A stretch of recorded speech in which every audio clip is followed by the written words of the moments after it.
आपको लिए चलते हैं। बजट 2023 में की गई घोषणाओं के बाद आज से बहुत से नियमों में बदलाव हो गया है। ये बदलाव आम लोगों के जीवन से जुड़े हुए हैं। इसमें नई कर व्यवस्था का आना, डेप्ट म्यूचुअल फंड के नियमों में बदलाव, कस्टम ड्यूटी में होने वाले बदलाव और इससे प्रोडक्ट्स पर होने वाले असर, एलपीजी सिलेंडरों की नई कीमत जैसे नियम शामिल हैं। तो नई आयकर व्यवस्था, करदाताओं के लिए नई कर व्यवस्था आज से डिफॉल्ट रूप से लागू हो गई है। इससे टैक्स पेयर के टैक्स स्लैब में बदलाव आ गया है। साथ ही 7 लाख तक के आय पर कोई टैक्स का भुगतान नहीं करना पड़ेगा।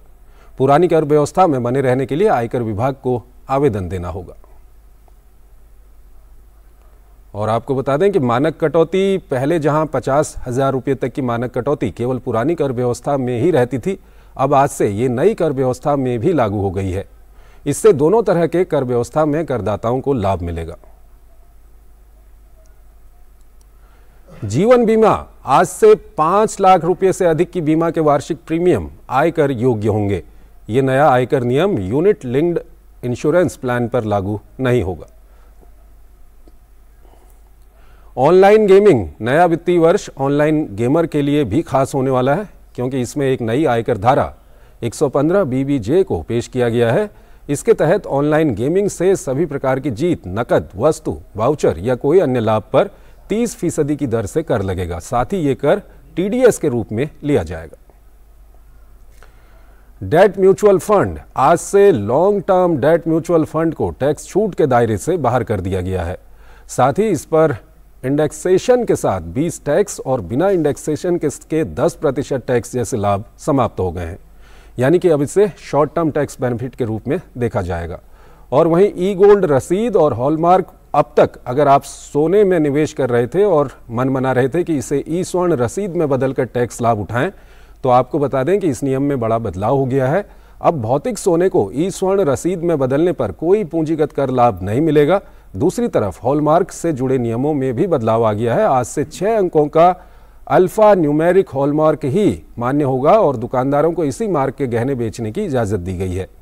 इससे आभूषण को ट्रैक करना आसान होता है और क्वालिटी की पूरी गारंटी होती है। बता दें कि इससे पहले मार्केट में 4 अंकों वाले हॉलमार्क वाले गहने चलन में थे। वहीं वरिष्ठ नागरिक बचत योजना की अगर हम बात करें तो वरिष्ठ नागरिकों के लिए आज से अधिकतम जमा सीमा 15 लाख से बढ़ाकर 30 लाख रुपए कर दी गई है। वहीं मासिक आय योजना के लिए अधिकतम जमा सीमा एकल खातों के लिए 4.5 लाख रुपए से बढ़ाकर 9 लाख रुपए कर दी गई है। और नए कस्टम नियम की अगर हम बात करें तो आज से इलेक्ट्रॉनिक गुड्स पर नए कस्टम ड्यूटी लागू हो गए हैं, जिससे smartphone, smart TV, headphone, earbuds की कीमतों में कमी आने वाली है। और अब हम आपको बताएंगे सेकंड हैंड कार के नियम के बारे में। सेकंड हैंड कार के नियम, ऑटोमोबाइल सेक्टर में आज से वाहन के लिए इलेक्ट्रॉनिक ट्रिप रजिस्टर करवाना अनिवार्य हो गया है। अब डीलरों को मोटर वाहनों के पंजीकरण प्रमाण पत्र के नवीनीकरण, फिटनेस प्रमाण पत्र के नवीनीकरण, डुप्लीकेट पंजीकरण प्रमाण पत्र NOC, स्वामित्व के हस्तांतरण के लिए आवेदन करने का अधिकार दिया गया है। एक्सप्रेसवे में भी नियम बदले हैं। राष्ट्रीय राजमार्गों और एक्सप्रेसवे पर यात्रा आज से महंगी हो सकती है। भारतीय राष्ट्रीय राजमार्ग प्राधिकरण NHAI द्वारा देश भर में टोल शुल्क में वृद्धि की गई है।